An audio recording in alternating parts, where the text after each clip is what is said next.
Gloire à Dieu. Bonjour à tous et à toutes. Au nom du Seigneur Jésus, je vous salue. Nous nous réjouissons dans le Seigneur pour ce dimanche 26 novembre 2023 qu'il a créé et nous donne de voir à sa gloire. Amen. C'est vrai que le temps passe vite. Là, j'ai l'impression qu'on est au premier week-end alors que c'est le deuxième et le dernier jour. Gloire à Dieu. En tout cas, je veux déjà vraiment rendre grâce au Seigneur pour le soutien qu'il nous a apporté depuis le week-end dernier jusqu'à maintenant. C'est vrai que physiquement, c'est pas très facile, c'est assez éprouvant, mais le Seigneur est fidèle pour renouveler nos forces. Amen. Le Seigneur est vraiment fidèle pour renouveler nos forces. Gloire à Dieu. Voilà, bien-aimés, nous sommes en train de tirer à la fin de notre séminaire qui portait surtout le thème général, on pourrait parler de la marche par l'esprit. Voilà, le message de la croix et la marche par l'esprit. Ça a rengorgé beaucoup de choses que nous avons vues en un laps de temps assez court. C'est vraiment ce que le Seigneur m'a appelé à enseigner à son peuple. Et c'est ce que je fais constamment. C'est ce que je fais constamment. Constamment, je parle du message de la croix. Je crois que c'est ça qui est même l'évangile. Parce que quand on parle de l'évangile, on a souvent l'impression que, annoncer l'évangile, c'est parler aux païens. Non, c'est pas totalement vrai. Il y a un évangile qui est consacré aux païens et il y a un évangile qui est consacré aux saints. Amen. Pour leur édification. L'évangile que nous apportons aux païens, c'est pour le salut, pour qu'ils soient sauvés, pour qu'ils reçoivent la vie éternelle. Mais ceux qui sont déjà sauvés ont aussi besoin de l'évangile. Et ici consiste véritablement en la prédication de la croix, qui est la puissance de Dieu pour le salut de tous ceux-là qui ont cru. Amen. Et cela parle en fait de notre édification, de notre perfectionnement. C'est ce que depuis le week-end dernier, nous avons essayé de voir très rapidement. Il y a beaucoup de choses à dire là-dessus. En réalité, c'est toute notre vie chrétienne qui est portée sur ce message-là. On y revient constamment. On répète les mêmes choses. Et le Seigneur sait comment travailler dans notre homme intérieur pour nous perfectionner, pour nous fortifier. Amen. Donc, c'est quelque chose qui est aussi étendu sur tous les domaines de notre vie, comme je l'ai déjà dit. Dans chaque domaine de votre vie, le message de la croix a sa place.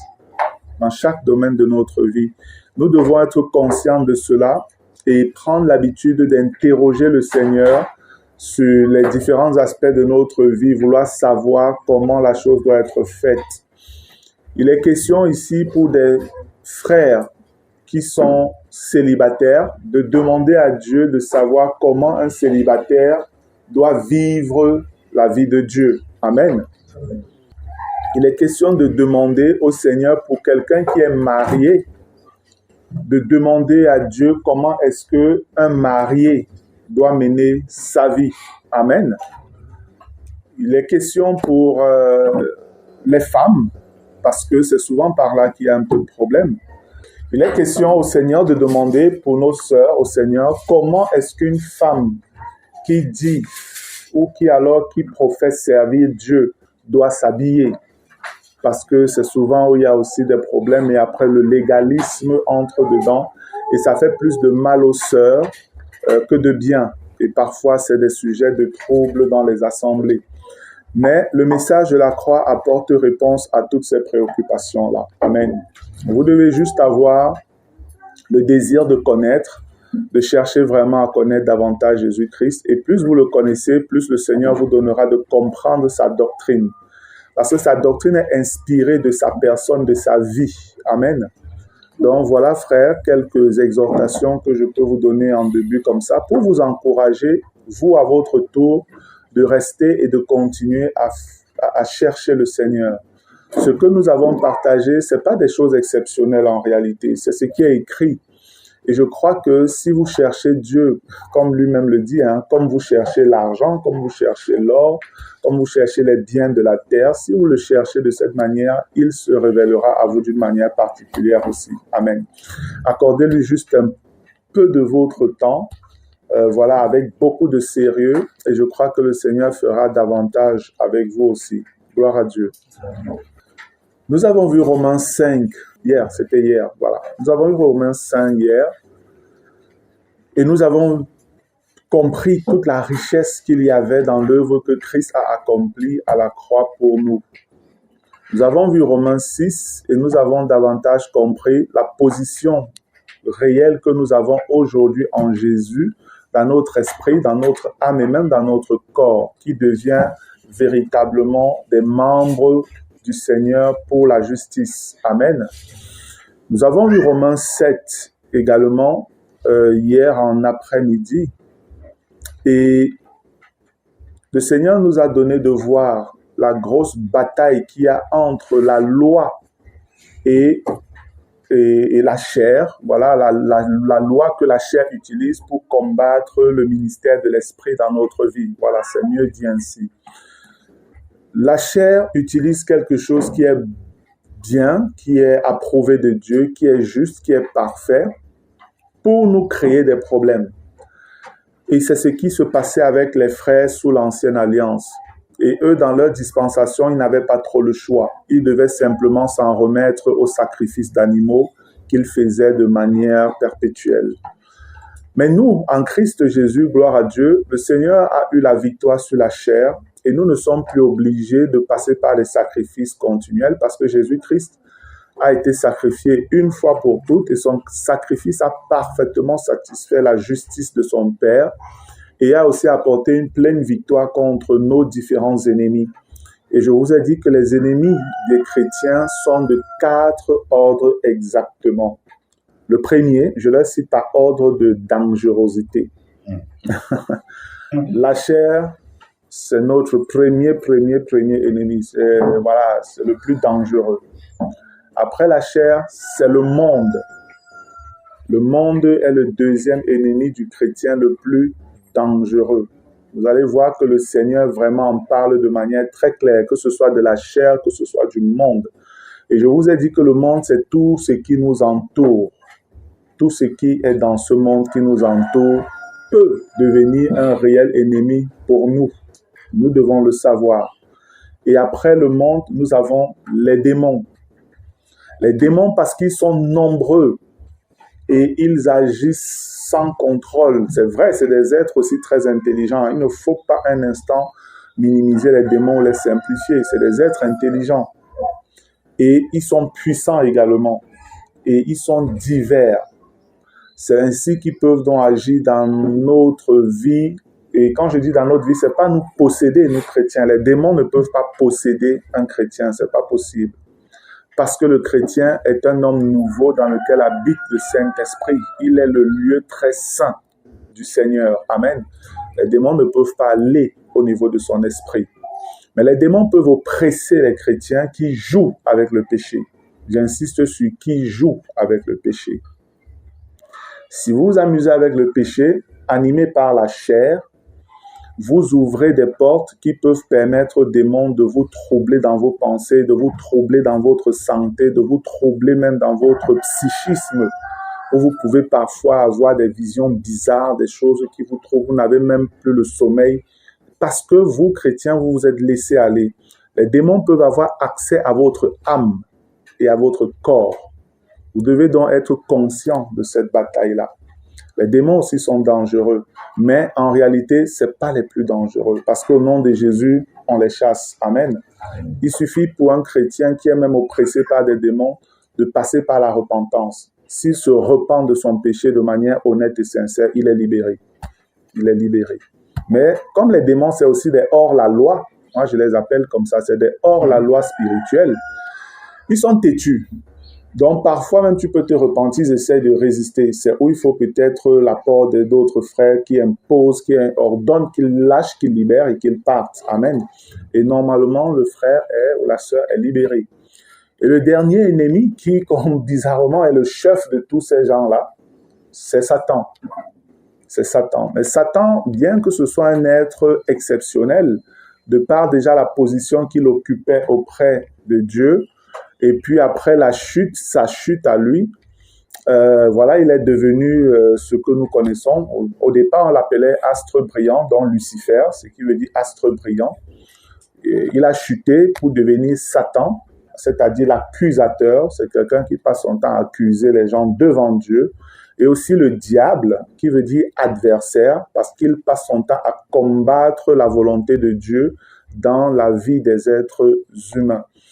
Mais Satan n'a pas le don d'ubiquité. C'est ça sa plus grosse faiblesse aussi. Satan ne peut pas être partout au même moment.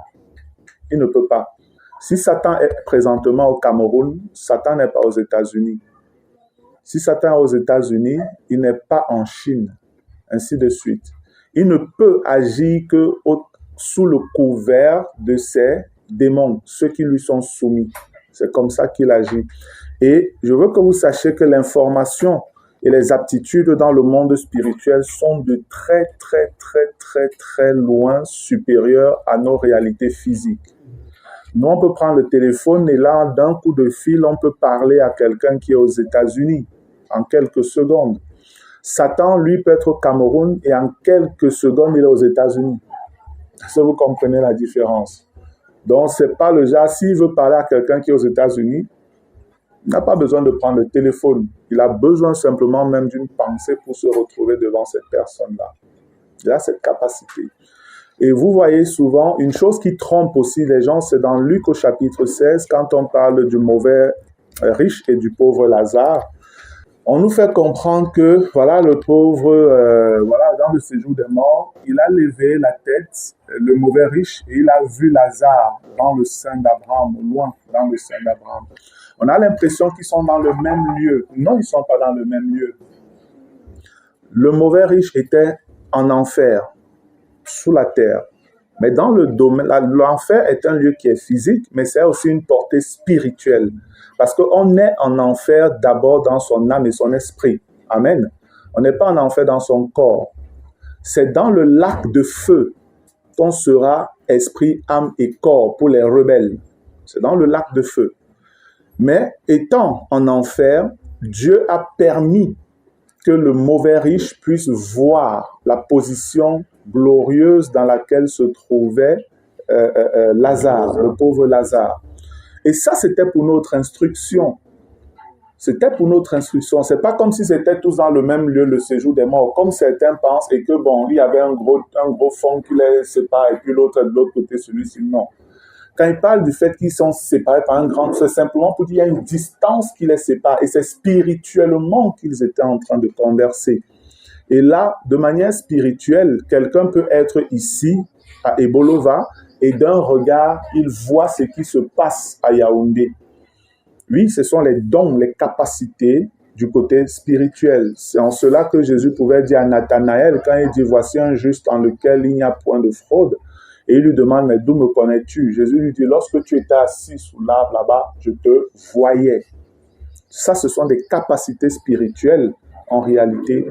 Quand on est déjà dans l'esprit, même les païens dans l'esprit ont des capacités autres, mais ils sont simplement limités et ne peuvent pas profiter de ces choses parce qu'ils sont sous malédiction, dans la damnation. Voilà la triste condition de ceux qui ne croient pas en Dieu.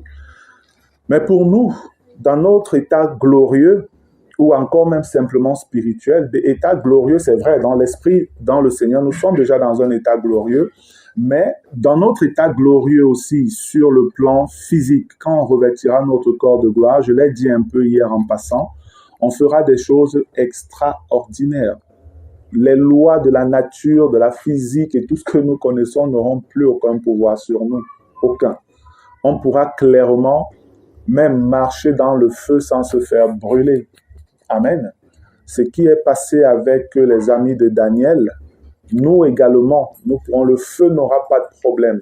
C'est pourquoi vous pouvez voir dans l'Apocalypse, on vous parle d'un ange qui est dans le soleil. Nous, sur la terre, si seulement regarder le soleil comme ça ne nous laisse pas. Mais on vous parle d'un ange qui est dans le soleil quand il se manifeste. Nous aussi, dans notre corps de gloire, on pourra entrer dans le soleil sans que rien ne nous fait. Amen. Parce que réellement, nous serons dans la nature même de Dieu. Le soleil ne fait rien à Dieu. Alléluia. Le soleil ne fait rien à Dieu. Frère, je dis ça juste pour que vous compreniez véritablement les choses glorieuses qui nous attendent. Et c'est un peu de ça que parle Romains 8, en fait. Romains 8 nous présente la position de ceux qui ont compris qui ils sont et qui marchent selon l'Esprit de Dieu et toutes les gloires qui leur sont réservées. Ils goûtent à certains niveaux à ces gloires maintenant, et il y en a d'autres qui arriveront dans le siècle à venir. Quand la Bible parle du siècle à venir, en fait, elle parle du millénium, du millénaire. Amen, c'est ça le siècle à venir. Concernant notre dispensation, quand on parle du siècle à venir, on parle du millénaire. Gloire à Dieu. Donc, frère, voilà, il est important de comprendre ces choses, et je vous l'ai dit, vous prenez juste un peu de temps pour lire, et je crois que le Seigneur vous aidera. Par la grâce de Dieu, aujourd'hui avec la technologie, c'est tellement facile d'enregistrer et puis de passer le temps à écouter et réécouter. Moi, le premier, les frères ici peuvent vous dire, les frères de Yaoundé qui sont avec moi, je suis le premier à écouter mes enseignements, à les réécouter encore. Amen. Oui, j'aime beaucoup les mettre quand je fais autre chose. Je peux être en train de travailler, de faire autre chose. Je les mets, je les réécoute. Et parfois, pendant que je réécoute, le Seigneur m'éclaire, me révèle encore davantage des choses. Amen. Donc, voilà, je veux vous encourager à le faire. Il y a d'autres frères qui sont très, très bénissants aussi, qui parlent de la même chose. Celui qui est un peu le plus connu sur le plan francophone, c'est un Français, un papa qui a aujourd'hui, je crois, 80 ans déjà. Il s'appelle Henri Vieux-de-Murat. Je pense que certains doivent le connaître. C'est un frère très bénissant. Lorsque le Seigneur a commencé à se révéler à moi sur ce message, il m'a donné d'être en contact avec ce frère. Et c'est lui qui était un peu comme celui qui corrigeait, je vais dire comme ça, ce que je recevais de Dieu pour me rassurer que est-ce que je ne deviens pas fou. Parce que oui, je vous dis la vérité, à un moment j'ai cru que je devenais fou.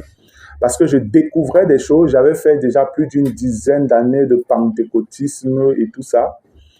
Mais je ne connaissais pas ces choses. J'avais commencé à enseigner, à être dirigeant aussi dans l'assemblée et tout ça, des étudiants à Yaoundé. Mais je ne connaissais pas ces choses. Je ne faisais que répéter les enseignements du pentecôtisme qui malheureusement n'étaient pas conformes à la saine doctrine du Seigneur Jésus-Christ. Et voilà, quand le Seigneur s'est révélé à moi et a commencé à m'éclairer sur ces choses, il m'a donné d'être en contact avec le bien-aimé frère Henri Vieux-de-Murat. Et quand je recevais des choses de Dieu, j'écrivais ce que j'avais reçu, je lui envoyais ça par mail. Et il n'y avait même pas encore les affaires trop WhatsApp, machin. Je lui envoyais cela et il lisait et il me disait, frère, c'est bon, frère, c'est bon, frère, c'est bon, frère, c'est bon. Et je vais dire que c'est lui qui a presque confirmé véritablement mon appel dans cette chose-là. C'est lui qui a presque confirmé mon appel là-dessus. C'est vrai, je l'avais déjà reçu du Seigneur, mais lui, c'est un véritable ancien de Dieu qui a de très, très bonnes compréhensions concernant le message de la croix. Et il m'a été aussi d'un grand apport au travers de ses écrits. Et je vous invite, autant que vous pouvez, de le suivre. Voilà, c'est vrai qu'il écrit beaucoup plus, mais maintenant, il y a quand même certaines de ses vidéos sur YouTube. Il n'y en avait pas beaucoup. Il n'y en avait pas beaucoup parce que, voilà, peut-être les audios encore, oui. Mais c'est important de suivre d'autres personnes. Amen. C'est important d'écouter des frères sur le sujet. Ça va davantage vous enrichir. Gloire à Dieu. Voilà, frère. Donc, nous avons vu Romains 7 hier et nous avons terminé d'une belle manière sur l'espérance dans la victoire en Christ. Et nous avons compris que nous ne sommes plus sous la condamnation à cause de la culpabilité dans laquelle nous plongeait le péché qui était animé par la chair. Notre bien-aimé frère Paul pouvait nous dire, ou alors pouvait écrire dans Romains 8 au verset 1, « Il n'y a donc maintenant aucune condamnation pour ceux qui sont en Jésus-Christ. » Ça, c'est une très, très forte déclaration. Alléluia. Nous devons comprendre aussi que, comme je l'ai dit, ce passage a été coupé dans certaines versions. Les versions en anglais, ont le verset complet. Et puis, il y a également certaines versions en français, je l'ai dit hier, qui ont ce verset complet. La version Osterwald, par exemple, là, complet, mais c'est une version qu'on trouve difficilement en forme papier. Osterwald, c'est difficile. Pareil pour David Martin. David Martin aussi, c'est un peu difficile de trouver ça voilà, sous forme papier ici chez nous. Ici chez nous, c'est un peu compliqué. Mais il y a la Ésaïe 55, Louis II Ésaïe 55, qui est une très bonne version, Louis II, je pense que c'est la meilleure même de Louis II, Ésaïe 55, qui a ce verset complet et beaucoup d'autres versets complets. Nous avons vu hier comment on nous donnait de comprendre que Jésus, non seulement il est notre corps, mais il est notre os et notre chair également. Nous partageons ça avec lui. Et ce sont des choses qui manquent dans beaucoup de vos versions, dans Éphésiens 5. Mais dans Ésaïe 55, vous avez tout ça complet. Pareil dans Osterwald et puis dans David Martin. Voilà, autant que vous pouvez avoir... C'est en anglais ou c'est en français? En français. En français. D'accord. Ok, gloire à Dieu. Donc moi, je ne connais pas cette version. J'ai entendu parler, mais je ne l'ai pas encore consultée. Donc, l'autre conseil que je peux vous donner aussi, frère, c'est veiller autant que cela dépend de vos moyens, à avoir plusieurs versions de Bible. C'est vraiment important. Ayez plusieurs versions de Bible. Ça vous évite certaines positions parfois légalistes. Parce que vous pouvez étudier une seule version et vous vous conformez rien que sur votre version pour parfois avoir même des échanges ou alors des affirmations auprès des frères. Ça peut vous faire faux bon. Mais quand vous avez plusieurs versions, vous pouvez lire quelque chose dans votre version ou dans une, vous regardez dans la deuxième, peut-être dans la troisième. Et ça vous donne d'avoir une idée générale de la pensée de Dieu sur le sujet même. Amen. C'est vraiment important d'avoir au moins 2, 3 versions. Et au mieux même une version en anglais, si vous en sortez un peu en anglais. C'est aussi bon d'avoir une version en anglais. Gloire au Seigneur. Amen. Donc, Romains 8, on va avancer. Romains 8, il n'y a donc maintenant aucune condamnation pour ceux qui sont en Jésus-Christ, qui marchent non selon la chair, mais selon l'esprit. C'est important de le dire parce que nous sortons comme ça de Romains 7 où on a vu la bataille qu'il y avait entre la chair et l'esprit. Et on voyait même presque que la chair, dans une certaine mesure, dominait profondément. Et c'est le cas pour la majorité des chrétiens, je vous l'ai dit. La chair domine beaucoup trop les chrétiens. Très peu de chrétiens marchent dans la victoire sur la chair, donc sur le péché. Et Paul, par la grâce de Dieu, a reçu la révélation que Christ avait vaincu, avait remporté la victoire et il n'avait plus à mener cette bataille en essayant d'observer les œuvres de la loi. Et ayant compris cela, il peut maintenant crier sa libération et sa joie. Je ne suis plus condamné, je ne dois plus être condamné. La condamnation dont il est question ici, je vous l'ai déjà dit dans d'autres enseignements, qu'il n'était pas question ici de l'enfer. Parce que Paul parle là à des frères de Rome, des chrétiens. Et il n'était pas en train de parler de condamnation. Mais ces frères étaient sous la culpabilité constante de la chair à cause de la vie de péché qu'ils menaient, ou alors du péché qui dominait sur eux et qui les tenait toujours captifs. Mais quand Paul a compris, il savait que lui ayant compris, les autres pouvaient comprendre également. Il pouvait transmettre cela aux autres. Parce que Paul nous dit dans 2 Corinthiens 12 qu'il est celui-là qui a reçu l'excellence de la révélation en ce qui concerne Christ. Amen. Et la doctrine de Christ. Les autres apôtres, en l'occurrence Pierre, lui rendent ce témoignage-là, qu'il a reçu vraiment quelque chose de profond, de parfait en ce qui concerne la doctrine de Jésus-Christ. Et Paul donc se réjouit de ce qu'il a compris. Il n'y a plus de condamnation, mais non pas de manière générale comme ça. Il n'y a plus de condamnation pour ceux-là qui ne marchent plus selon la chair, donc dominés par le péché, mais qui marchent désormais conduits par l'Esprit de Dieu. Amen. C'est ceux-là qui peuvent goûter vraiment aux promesses glorieuses de Dieu dans ce siècle-ci et dans le siècle à venir. Ça, c'est le partage de tous les chrétiens qui ont compris. C'est pourquoi c'est une grande richesse, frère, de connaître marcher par l'Esprit. Alléluia. Gloire à Dieu. En effet, pourquoi est-ce qu'il n'y a plus de condamnation? Comment est-ce que la chose s'est faite? Il nous dit au verset 2, « En effet, la loi de l'esprit de vie en Jésus-Christ m'a affranchi de la loi du péché et de la mort. » Amen. La loi de l'esprit de vie ici, c'est la claire compréhension de la dispensation de la grâce dans laquelle nous sommes. Et dispensation qui est maintenant conduite par le Saint-Esprit de Dieu. Si vous voulez bien comprendre la grandeur de cette dispensation par rapport à la dispensation de la loi, je peux vous inviter à lire 2 Corinthiens au chapitre 3. Ce chapitre-là parle de choses tellement profondes par rapport à la loi de Moïse et aussi à la loi de l'Esprit de vie en Jésus-Christ. Hébreu étale encore davantage la grandeur de l'œuvre de Christ sur toutes les autres dispensations passées. Gloire à Dieu. En effet, la loi de l'Esprit de vie en Jésus-Christ m'a affranchi de la loi du péché et de la mort. On nous parle de 2 lois ici. Et nous avons vu hier, déjà à partir de Romains 7.1, que la loi exerce son pouvoir sur l'homme tant qu'il est vivant. Mais Christ nous a entraînés dans sa mort afin de nous affranchir de la loi de Moïse. Et c'est par la loi de Moïse que la chair avait davantage de pouvoir sur nous. Mais si nous sommes morts à la loi de Moïse, la chair perd son emprise normalement. Mais quand on n'a pas réellement conscience de cette vérité, la chair peut venir continuer à nous garder sous esclavage du péché parce que nous sommes ignorants. Ceux qui peut-être s'instruisent un peu, vous allez comprendre que aux États-Unis, où il y a eu un grand temps d'esclavage, il y a eu un moment où les États du Nord avaient décidé que l'esclavage s'arrêtait. Ça avait été aboli, bien que ça a continué pendant un temps dans les États du Sud.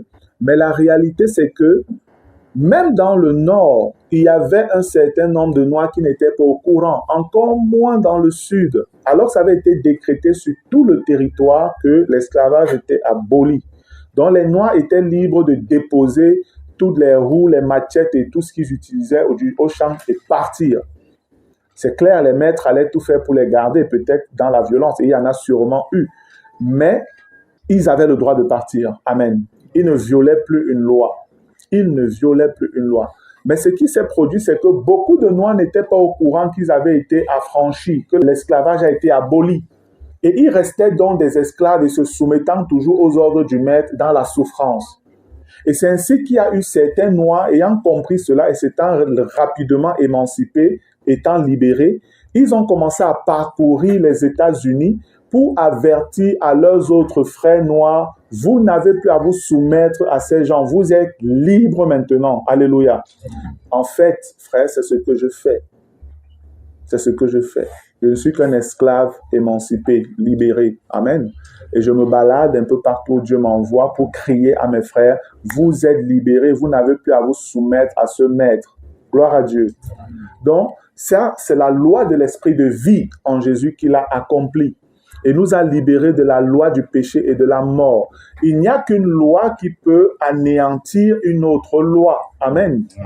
Il n'y a qu'une loi puissante qui peut anéantir une autre loi. Et c'est ce que le Seigneur Jésus a fait. On nous révèle par la suite comment Jésus, ou alors comment Dieu, au travers du sacrifice de Jésus, a fait afin de nous libérer de l'esclavage de la chair, de cette puissance de péché et de mort, qui nous gardait toujours dans le péché. Le verset 3 nous dit, « Car chose impossible à la loi. » Qu'est-ce qui était impossible à la loi? Il était impossible à la loi de nous affranchir de la loi du péché et de la mort. La loi ne pouvait pas. Car chose impossible à la loi, parce que la chair la rendait sans force. La chair ici, ce n'est pas notre corps. La chair ici, c'est la puissance de péché.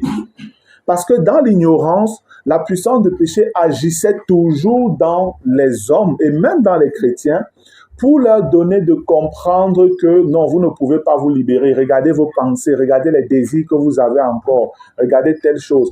Eux, ignorants, pensaient que non, tout ça venait toujours d'eux. Et ils restaient captifs parce qu'ils n'avaient pas la vérité. Mais Jésus est venu avec la vérité, amen, pour affranchir totalement les croyants. Et il a transmis cette révélation à Paul, qui lui a pris la peine aussi de nous écrire ça pour que nous gardions et que nous comprenions clairement comment entrer dans la victoire sur le péché. Et non seulement nous y entrons, mais Dieu nous explique même comment la chose s'est faite. C'est ce qui est merveilleux. Alléluia. Il n'est pas question simplement d'obéir, mais Dieu veut que nous comprenions comment la chose s'est faite afin que nous, à notre tour, nous puissions être des envoyés vers d'autres frères qui sont encore dans l'esclavage pour les affranchir également. Alléluia. Car chose impossible à la loi, parce que la chair la rendait sans force. Dieu a condamné le péché dans la chair en envoyant à cause du péché son propre Fils dans une chair semblable à celle du péché. On nous fait comprendre ici que pour que Dieu remporte la victoire, ou alors pour que nous soyons libérés de la puissance de la chair, du péché, le Seigneur a condamné cette puissance-là dans le corps de son Fils.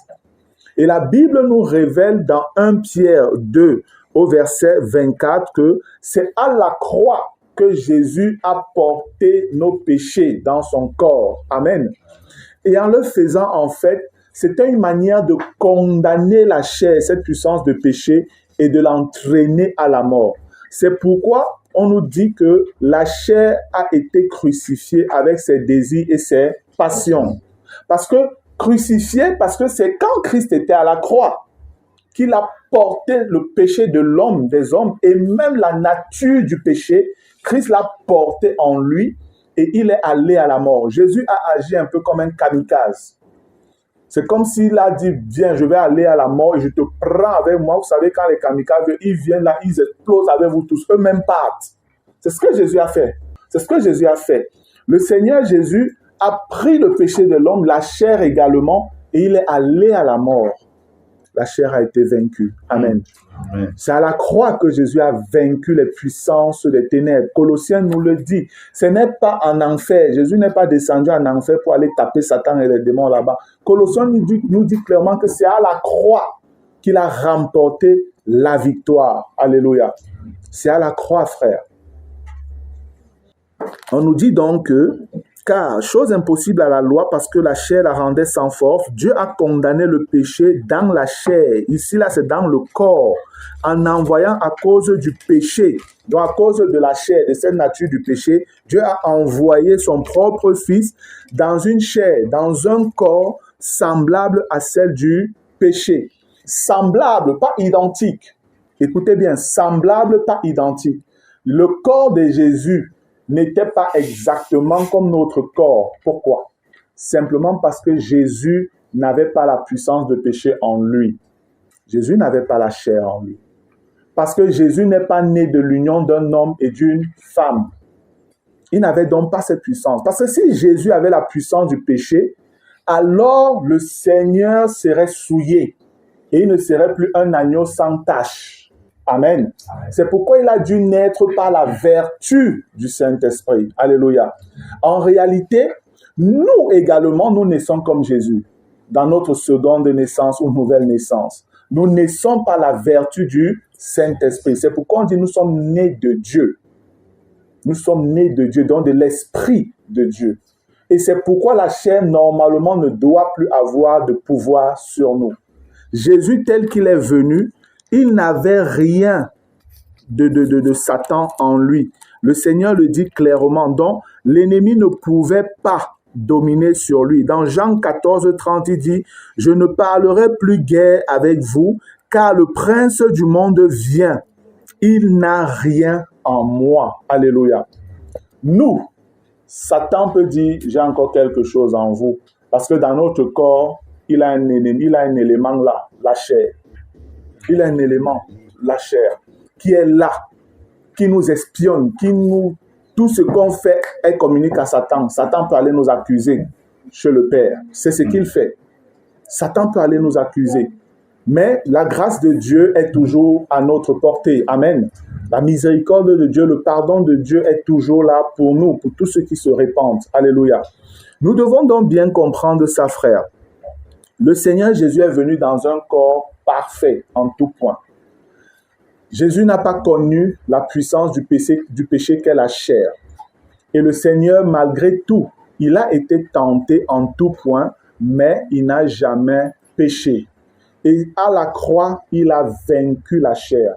Et par sa résurrection, nous également ressuscités en lui et avec lui, nous avons la capacité aujourd'hui de dominer, de vaincre la chair, de ne plus nous soumettre à la chair. Je vais le redire, le redire, le redire encore. Notre ennemi, c'est la chair et vous n'avez plus à vous soumettre à la chair. Amen. Bien-aimés, dans n'importe quel domaine de votre vie, je vous l'assure, vous n'avez plus besoin. Je sais combien c'est difficile de gérer un foyer. Quand je parle de ce sujet, j'aime beaucoup parler aux couples. Beaucoup. Parce que je sais combien la chair agit dans les couples pour créer du désordre. Et même chez les chrétiens, et je dirais même encore plus chez les chrétiens. Les païens, c'est normal, c'est leur nature, ils n'ont pas le choix. Mais nous, chrétiens, frères, quand on est ignorant, la chair nous torture correctement. Et il passe dans notre couple, soit par le mari, soit par la femme, soit par les deux. Et c'est comme ça, vous allez voir les chrétiens, la joie n'est jamais là. Même quand vous le regardez, même quand il y a un sourire, vous voyez que c'est un sourire forcé. La femme n'est pas épanouie, l'homme n'est pas épanoui. Ils sont là, ils se supportent seulement au lieu d'enjoy la vie. Alléluia, en Jésus. Ils se supportent seulement. Ça ne doit pas être le cas, frère. Je puis vous assurer que pour les personnes, un couple qui a compris le message de la croix, frère, le mariage est une telle belle chose.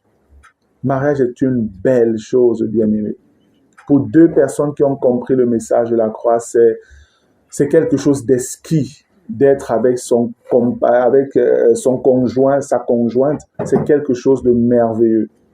Et je vous dis, quoi que vous ayez comme problème dans votre couple, si vous vous tournez vers Dieu, vous lui dites, Seigneur, s'il te plaît, inscris-moi à ton école de la croix. Seigneur, je veux comprendre et je veux me soumettre à ton école de la croix. Frère, vous savez, c'est une prière que Dieu exauce du tic au tac. Le Seigneur attend que les chrétiens fassent cette prière. Mais sachez-le, c'est un chemin qui est dur. Je ne vais pas vous le cacher. Mais la beauté de la chose, c'est que Dieu est avec vous. Amen. Il est avec vous sur ce chemin-là. Je vous ai un peu raconté quelques temps, je ne sais pas si c'était hier ou le week-end passé, comment le Seigneur nous a conduit, mon épouse et moi, sur ce chemin. Ce n'était pas facile. Parfois, c'est la famine, parfois, c'est la soif, parfois, c'est des difficultés de tout ordre. Mais Dieu, après, sait aussi se glorifier dans sa providence dans votre vie. Alléluia. C'est important. Vraiment, je prie que le Seigneur donne aux couples qui ont des problèmes de comprendre qu'il y a encore un espoir. Alléluia. Il y a encore une espérance. Ne vous découragez pas. Criez à Dieu, donnez-lui de comprendre. La personne qui comprend le premier dans le couple, sachez que c'est avec vous que Dieu va surtout travailler. C'est avec vous que Dieu va surtout travailler. Parce que parfois dans les couples, il est souvent terrible parce qu'il peut arriver que les deux soient dans le coma. Je parle ici d'un coma spirituel. Ça, c'est quelque chose que le Seigneur m'avait montré en vision. Dans les couples, il y en a qui sont dans des comas. Et les deux sont spirituellement comme couchés dans un hôpital. Et quand on est dans le coma, on ne peut rien faire. On dépend des gens. Mais vous voyez dans un couple où les deux sont dans le coma et chacun attend que l'autre fasse du bien à l'autre. Problème. Ça ne viendra jamais. C'est pourquoi ici, parfois, il faut qu'il y ait une intervention extérieure. Des frères ou des sœurs matures qui comprennent le message de la croix, qui peuvent venir avec des électrochocs pour vous sortir véritablement de cet état. Celui qui se réveille le premier, donc il comprend le premier, c'est sur lui que Dieu va s'appuyer maintenant pour travailler. C'est toi qui vas payer le prix pour l'autre. C'est toi qui vas subir beaucoup de sacrifices pour l'autre. Parce que tu vas apprendre à accepter un certain nombre de choses. Lorsqu'on dit que Christ a tant aimé l'Église qu'il a donné sa vie pour elle et que le mari doit également aimer sa femme jusqu'à mourir pour elle, c'est vrai. Sur un plan littéral, ça peut être la mort physique. Quand tu es ta femme, tu dis laissez-la, prenez-moi. C'est vrai. Mais ça parle aussi d'une réalité spirituelle d'abord. L'homme doit savoir parfois accepter les caprices et les attitudes de sa femme qui sont souvent désobligeantes. Tu dois mourir pour savoir la gagner afin qu'elle grandisse et qu'elle atteigne la maturité spirituelle. Amen. Et quand elle sera spirituelle, tu verras la perle qu'était ta femme. Je vous dis, frère, c'est un travail qui peut être long, c'est un travail qui peut être difficile, qui peut être éprouvant. Mais si vous avez compris, vous savez que c'est le chemin de la croix et le Seigneur saura se glorifier à la fin. Alléluia. Autant pour les hommes, autant pour les femmes, c'est pareil. J'ai tellement de témoignages, on n'a pas de temps pour que je vous en donne, mais j'ai tellement de témoignages de couples qui étaient près du divorce. Et quand le Seigneur m'a donné de parler avec le couple et que je perçois que c'est celui-ci qui est plus accessible, l'homme, je mets l'accent sur lui. Je laisse d'abord la femme. Ou alors je me rends compte que c'est la femme qui est beaucoup plus accessible à ce message. C'est sur la femme que j'appuie. Et je commence à travailler avec elle d'une manière particulière. Et au final, l'homme finit par être gagné. Amen. Ou la femme finit par être gagnée. J'ai 2-3 témoignages vraiment assez forts comme ça. Il y en a aussi qui sont tristes, hein, où tu commences avec l'homme, après il abandonne et maintenant c'est divorce. C'est le divorce, je vous dis. Donc, il y a des situations où Dieu agit. Lorsqu'on le laisse faire, il se glorifie. Mais parfois, les hommes sont durs et puis on arrive vraiment à la déchéance, à la catastrophe. Mais je le dis encore, tant qu'on est vivant, on doit garder l'espoir. Amen. Et faire confiance au Seigneur. Le Seigneur attend simplement qu'on se repente de ses mauvais choix et qu'on revienne sur son chemin, sur le terrain de Dieu, et il saura restaurer les choses que l'ennemi a volées. Alléluia. Nous avons vu que la chair est de la même nature que Satan. Satan est un voleur qui vient pour détruire, pour dérober, pour égorger. C'est son travail. La chair fait pareil. Vous ne veillez pas sur votre couple, il va vous détruire. Et sa mission, c'est surtout pointer les chrétiens. C'est pointer davantage les chrétiens, la chair. Gloire à Dieu. Amen. Verset 3. Car chose impossible à la loi, parce que la chair la rendait sans force, Dieu a condamné le péché dans la chair en envoyant à cause du péché son propre Fils dans une chair semblable à celle du péché. Retenez donc que Jésus a vaincu la chair à la croix en prenant sur lui la chair et tout le péché de l'humanité, et il est mort. C'est ainsi qu'on nous dit dans Galates 2 là, que la chair a été crucifiée. Amen. La chair a été crucifiée. C'est dans Galates 5, pardon. Dans Galates 5, je vais lire ça rapidement. Galates 5, au verset 24, on nous dit « Ceux qui sont à Jésus-Christ ont crucifié la chair avec ses passions et ses désirs. Si nous vivons par l'Esprit, marchons aussi selon l'Esprit. » Alléluia. Oui, frère, la chair a été crucifiée par Jésus. Et tous ceux qui sont en Jésus ont aussi crucifié la chair. Amen. Verset 4. Et cela afin que la justice de la loi soit accomplie en nous, qui marchons non selon la chair, mais selon l'esprit. Vous voyez, ce qui devrait être dit dans vos versions au verset 1, c'est dit clairement au verset 4. Amen. C'est dit clairement au verset 4. Ceux-là qui marchent non selon la chair, mais selon l'esprit. Et vous voyez que la parole nous révèle que nous n'avons plus à accomplir la justice de la loi par nos propres efforts, par les œuvres qu'on croit faire pour plaire à Dieu. Non. On nous fait comprendre que Jésus a déjà accompli cela et nous devons simplement croire à ce qu'il a accompli et nous soumettre désormais à la direction de l'Esprit. Voilà toute la différence. Parce que marcher par l'Esprit, c'est obéir à Dieu à l'instant qu'il te donne un ordre. Amen. Écoutez-moi très bien. Marcher par l'Esprit, c'est obéir à Dieu selon l'ordre qu'il te donne dans un temps précis. Ça vous évite le légalisme. Écoutez-moi très bien. Parce qu'à côté, le danger, c'est le légalisme. Vous pouvez voir, parce qu'il est écrit, je vais dire quoi, peut-être les femmes ne doivent pas mettre ci, ou bien les hommes doivent faire ça, je ne sais pas trop. Et dès que vous percevez ça, vous commencez à dire non, tu dois faire comme ça, tu dois faire ça comme ça maintenant. Non, les amis. C'est la même chose quand peut-être le Seigneur dit qu'on doit aller par tout le monde prêcher la bonne nouvelle et tout. Là encore, c'est un passage qui est très mal compris, je l'ai déjà dit ici. On va envoyer les jeunes chrétiens, là, nés de nouveau, là, les tout jeunes, on les envoie dans les rues, aller prêcher. C'est pas à eux que Dieu s'adresse. Dieu s'adresse aux apôtres. Amen. Donc, à des personnes matures. C'est les personnes matures qui doivent sortir, aller prêcher l'évangile. Vous pouvez encore être accompagné par des jeunes frères qui doivent fermer leur bouche et regarder ce que vous faites. À défaut, ils peuvent avoir des traités qu'ils peuvent distribuer. Mais ils n'ont pas à prendre la parole. Parce que l'ennemi va les détruire. Il suffira qu'il tombe sur quelqu'un de Dieu dans un terrible secteur ou un bon faux docteur. On va le troubler totalement. Il faut des personnes prêtes. Et je vous ai dit, prenez l'image de votre famille. Ici, je crois qu'il y a beaucoup de parents. Jamais vous n'allez voir les parents de ce petit garçon-là lui dire, sors, va chercher à manger, tu apportes à la maison. Non. L'enfant reste à la maison, il est instruit, éduqué, on prend soin de lui. C'est le papa qui sort, qui va faire le travail et revient pour davantage nourrir la maison. Amen. C'est la même chose. Ce sont les frères matures qui sortent. Ce sont les sœurs matures qui sortent. Les autres, vous restez en assemblée. Les autres, vous restez en assemblée. À Yaoundé, quand on a souvent des campagnes, quand on sort souvent évangéliser, on fait du porte-à-porte dans les rues et tout. Moi, personnellement, je ne sors pas habituellement à cause de mon état de santé, premièrement. Mais le fait, en fait, c'est que je reste avec les jeunes frères, avec certains jeunes et certaines autres personnes. Je reste avec eux en assemblée pendant que les grands frères, les grandes sœurs, ceux qui sont matures, sont sur le terrain. Je reste avec les autres pour continuer à les édifier pendant que les autres vont sur le terrain. Et quand ils vont sur le terrain, ils reviennent. Ils nous rendent donc compte de comment les choses se sont passées. Parfois, s'il y a des grandes difficultés qu'ils peuvent rencontrer, un groupe peut rencontrer sur le terrain, là, on m'appelle, me dit, frère, vraiment, on a besoin d'aide ici. Il faut que tu sois là, pardon. Je fais l'effort d'aller sur le terrain, je vois ce qui se passe, comment on peut aider, et on fait ce qu'on a à faire. Mais les jeunes, en réalité, pour un bon nombre, restent en assemblée.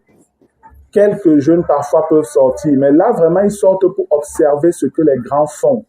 Ils ne vont pas porter la parole là-bas. Faisons attention. Amen. Et cela afin que la justice de la loi soit accomplie en nous qui marchons non selon la chair, mais selon l'esprit. Nous devons apprendre davantage à marcher selon l'esprit, parce que si nous marchons par la chair, on aura des problèmes. C'est ce que la suite des versets là nous disent. Verset 5. Ceux, en effet, qui vivent selon la chair s'affectionnent aux choses de la chair. Écoutez bien, ceux en effet qui vivent selon la chair s'affectionnent aux choses de la chair. Donc, c'est ceux qui se laissent aller au péché. Tandis que ceux qui vivent selon l'esprit s'affectionnent aux choses de l'esprit. Amen. Ils prennent plaisir aux choses de l'esprit. Et l'exhortation de Dieu, c'est affectionnez-vous aux choses d'en haut. Dans Colossiens, les choses d'en haut, ce sont les choses de l'esprit. Alléluia. Ce sont les choses de l'esprit, frère. C'est qu'on doit détourner nos regards sur les choses de la terre pour les porter sur les choses du ciel. Verset 6. Et l'affection de la chair, c'est la mort, tandis que l'affection de l'esprit, c'est la vie et la paix. Alléluia. L'affection de la chair, c'est la mort. Et Dieu le dit à des chrétiens. Le Seigneur le dit à des chrétiens, si vous vous plaisez à marcher selon les œuvres de la chair, vous allez mourir. Vous pensez que le Seigneur parle de quelle mort ici? La mort physique ou la mort spirituelle? La mort spirituelle. Parce que Dieu ne peut pas le dire sur le plan physique, puisque nous sommes tous appelés à mourir dans un premier temps, jusqu'à peut-être que l'enlèvement arrive. Mais tous les hommes sont appelés à mourir. Amen. Donc quand le Seigneur parle ici, de ceux-là, car il dit, et l'affection de la chair, c'est la mort. Vous pensez que le Seigneur s'adresse à des païens ou à des chrétiens? À des chrétiens. Parce que les païens, Dieu ne peut, eux, c'est leur vie. Ils n'ont pas le choix.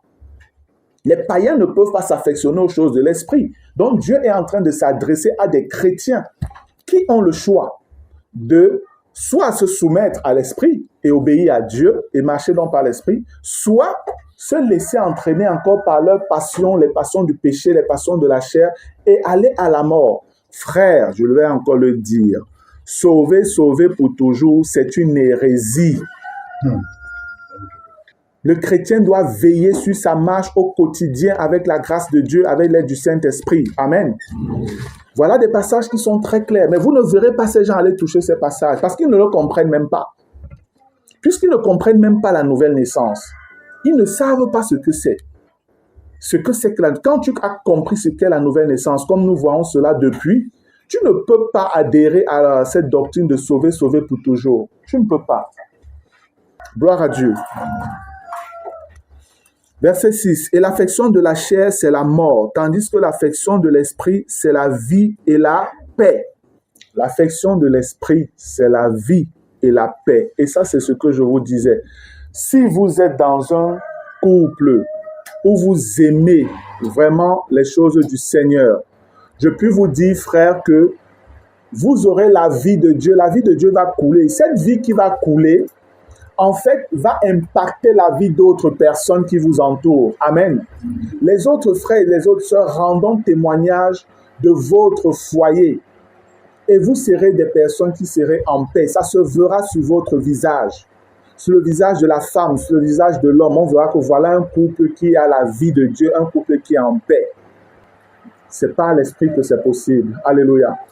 C'est pas à l'esprit que c'est possible. Par vos propres forces, vous ne pouvez pas. Par vos résolutions, vous ne pouvez pas. Ma soeur, ce n'est pas en t'habillant d'une manière sexy, chocolat et tout ça que ton mari va devenir un bon mari. C'est faux. Totalement faux. Mon frère, malgré tous tes abdos et tes pieds arqués et ton beau sourire, ça ne changera jamais ta femme. Vous devez comprendre ça. C'est l'esprit qui fait ce travail. Amen. Ce n'est pas par votre force. C'est l'esprit qui fait ce travail. Vous avez simplement besoin d'accepter le message du Seigneur et de vous soumettre à lui. Je vais vous dire que c'est quelque chose de glorieux. Mais vous savez, les choses glorieuses, on les obtient aussi par le sacrifice de la croix. Amen. Pour que Jésus soit élevé, il a fallu qu'il passe par Golgotha. Vous avez sûrement déjà remarqué ça peut-être mieux que moi, que les produits qui sont souvent les plus efficaces concernant la santé sont les plus amers. Vrai ou faux? Moi, j'aime pas les choses amères. Hein. Moi, particulièrement, vraiment, j'ai du mal avec les choses amères. Mais la vérité aussi, c'est que tu peux encore t'amuser à ne pas prendre quand tu ne souffres pas vraiment. Mais quand la douleur atteint un autre niveau, c'est toi qui dis « donnez-moi ». Donnez-moi. Frère, tant que tu n'es pas fatigué de ta vie de péché, tant que tu n'es pas fatigué des actions de la chair, tant que tu n'as pas vu ta misère dans la boue dans laquelle tu vis, toi qui es né de nouveau, tu vas y demeurer. Mais un jour, le Seigneur va te coincer dans le coin du mur là. Moi, j'aime souvent dire ça, comme dans un ring de boxe. Le Seigneur va te dire, toi et moi ici maintenant. Toi et moi ici maintenant, tu vas devoir céder comme Jacob avait cédé. Amen. Tu vas devoir céder. À moins que tu te rebelles et tu décides que tu n'es même plus chrétien. Ok, là tu es libre, Dieu ne va pas te forcer. Mais si tu continues à dire, Dieu est mon Père, je suis son enfant, frère, attends, le jour là arrive, je peux te le promettre. Parce que le Saint-Esprit travaille à te rendre parfait comme Christ. Amen. Amen. Donc ce que je te dis maintenant, tu n'as pas le choix. Tu vas devoir passer par là. La seule option que tu as pour éviter ça, c'est d'abandonner Christ. Est-ce que vous comprenez? La seule option que vous avez pour fuir ça, c'est abandonner Jésus. Et vous serez le plus misérable des hommes. Vous serez le plus misérable des hommes. Mais Dieu fera son travail. Amen. Et il obtiendra cette église glorieuse, sans tache, ni ride, ni rien de semblable, mais sainte et irrépréhensible. C'est celle-là qui vient chercher pour l'enlèvement. Alléluia. C'est celle-là. Et elle doit se faire maintenant sur la terre. Dieu ne va pas obtenir cette église au ciel. C'est sur la terre qu'il veut cette église-là. Vous pensez que ce sera qui? C'est vous et moi. Amen. C'est nous les pierres vivantes. Il va travailler et il travaille en nous. Nous devons le comprendre. Alléluia. Gloire à Dieu. Verset 7. Car l'affection de la chair est inimitié contre Dieu, parce qu'elle ne se soumet pas à la loi de Dieu et qu'elle ne le peut même pas. Alléluia. Frère, c'est impossible. La chair ne peut pas se soumettre à Dieu. Pourquoi? Parce que ce n'est pas de sa nature. Ce n'est pas sa nature. Un païen ne peut pas se soumettre à Dieu. Il ne peut pas faire la volonté de Dieu. Il ne peut pas, ce n'est pas sa nature. C'est nous, chrétiens, dont la nature a été changée, recréée par le Dieu Tout-Puissant et qui nous a donné sa nature afin que nous aimions les choses qu'il aime. Amen. C'est pourquoi le chrétien aime les choses que Dieu aime. Avant, ce n'était pas le cas. Vrai ou faux? Avant, on voulait te parler de Dieu, ça t'énervait même, tu te moquais même des gens. Mais quand tu crois, tu deviens une autre personne. Alléluia. Oui, tu deviens une autre personne. Tu commences à aimer les choses que Dieu aime. Les gens même que tu détestais, les chrétiens, tu voyais, ils t'énervaient seulement. C'est eux maintenant que tu embrasses, oh frère, oh soeur, tu es content. Parce que la nature a changé. Parce que la nature a changé. Nous devons donc comprendre que la chair, elle est de la nature de Satan et elle ne peut pas obéir à Dieu. Elle ne peut pas se soumettre à Dieu. Un autre passage qu'on comprend mal souvent, c'est quand Jésus dit Il va, il veut prier, il prie, et puis ses disciples, les apôtres, Pierre, Jean-Jacques, les gars, ils dorment. Et ils dorment. Jésus revient et dit, vous n'avez même pas pu rester 1 heure avec moi. Et on disait, leurs yeux étaient appesantis par le sommeil. Et le Seigneur de dire, l'esprit est bien disposé, mais la chair est faible. Le contexte peut nous tromper quand on n'a pas compris la nouvelle naissance. Mais quand vous avez compris, vous savez en fait que Jésus n'était pas en train de dire que l'esprit est bien disposé, mais le corps est faible. Non. Jésus ne parlait pas du corps. Jésus parlait de la puissance du péché qui agissait dans ses disciples. C'est le péché, la chair là, qui les entraînait au sommeil. Et c'est manifesté au niveau du corps. Et c'est manifesté au niveau du corps. Je vous ai donné un exemple simple ici la dernière fois. Vouloir dormir peut être aussi une attaque de la chair. Amen. Vouloir dormir peut être une attaque de la chair. Il y a quelques-uns qui dorment là, qui somnolent et tout ça. En fait, c'est parce qu'on est en train de parler des choses que la chair ne veut pas. La chair n'aime pas quand on parle. La chair a du mal à être exposée. La chair a du mal à être exposée. Et le Seigneur le dit depuis dans Jean. Quand vous regardez dans Jean au chapitre 3, regardez le langage que Jésus utilise. Il dit au verset Jean 3, 19, il dit « Et ce jugement, c'est que la lumière étant venue dans le monde, la lumière c'est la vérité aussi, c'est Christ, et ce jugement, c'est que la lumière étant venue dans le monde, les hommes ont préféré les ténèbres à la lumière. Pourquoi? Parce que leurs œuvres étaient mauvaises. » Amen. On voit déjà la réaction, on peut comprendre la réaction que Adam et Ève ont eue dans le jardin. Ils étaient avec Dieu avant sans problème dans la lumière. Mais quand ils ont péché, la chair est entrée, l'image de Satan, la ressemblance de Satan s'est manifestée.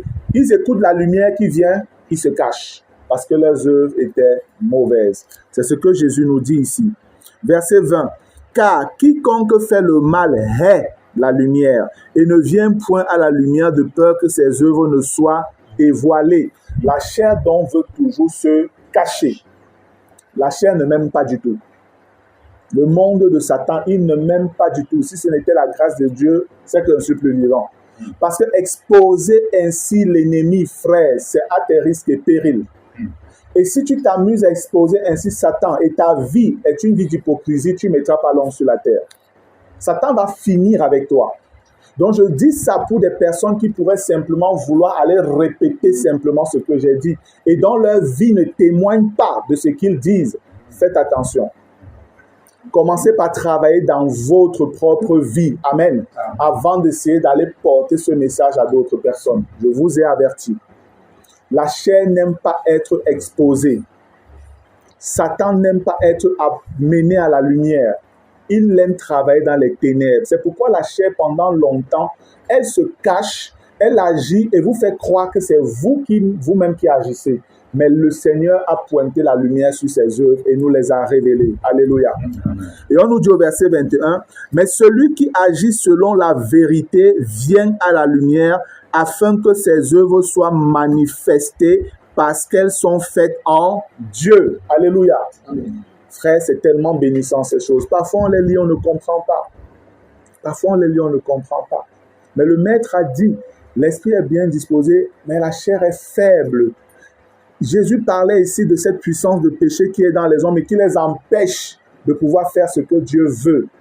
Jacques le dit autrement. Il parle de ces démons. Il dit, tu crois que Dieu existe? Les démons le croient aussi. Mais est-ce que les démons peuvent donc obéir à Dieu? Non. Mais ils croient que Dieu existe, mais ils ne peuvent pas. C'est la même chose. Les démons sont liés de la même nature que la chair. Ils ne peuvent pas.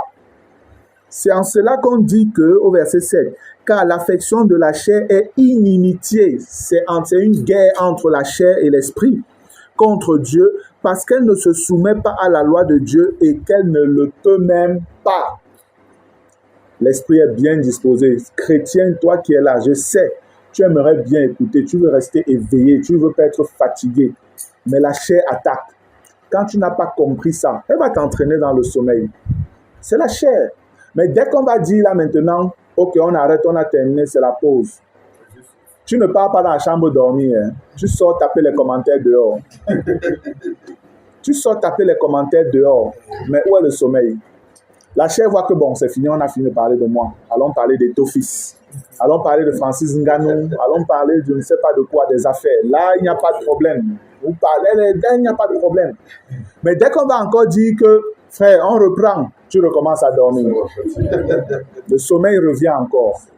C'est ça, en fait, c'est la chair qui agit. Vous devez être conscient de cela. Vous devez être conscient de cela, frère. Remarquez au milieu de vous les gens qui dorment le plus souvent quand on partage. Remarquez vous-même, je vous dis de remarquer. Vous allez voir que ce sont des frères et des sœurs dont la vie spirituelle ne tient pas très bien. Il faut toujours les encourager, toujours. Le frère Augustin répétait là, il a pensé à quelqu'un. Donc, il faut toujours les pousser, les bousculer et tout ça. Donc, il faut toujours les pousser, les encourager et tout. Alors qu'il y a d'autres frères, non, ils sont toujours éveillés, toujours zélés. Amen. Vous n'avez pas trop de problème avec eux. Ils avancent bien avec le Seigneur. Donc, frère, revoyez-vous vous-même. Je dis, travaillez d'abord sur vous. Amen. Travaillez d'abord sur vous, frère. Gloire à Dieu. Or, verset 8, ceux qui vivent selon la chair ne sauraient plaire à Dieu. Vous pensez vraiment que quelqu'un qui ne plaît pas à Dieu, Dieu va l'enlever? Dieu ne peut pas t'enlever. Et il s'adresse aux chrétiens. Il s'adresse aux chrétiens. Dieu ne peut pas t'enlever si tu ne lui plais pas parce que tu as laissé la chair dominer dans ta vie. Dieu ne t'enlèvera pas. Vous pensez que Dieu va enlever quelqu'un pour l'amener dans son ciel? Chaque fois qu'il voit ta tête, il se fâche. Non, frère, tu ne le plais pas. Dieu ne va pas t'avoir à côté de lui. Qui peut garder quelqu'un à côté de lui qui ne lui plaît pas? C'est que tu es un hypocrite. C'est que tu es un hypocrite.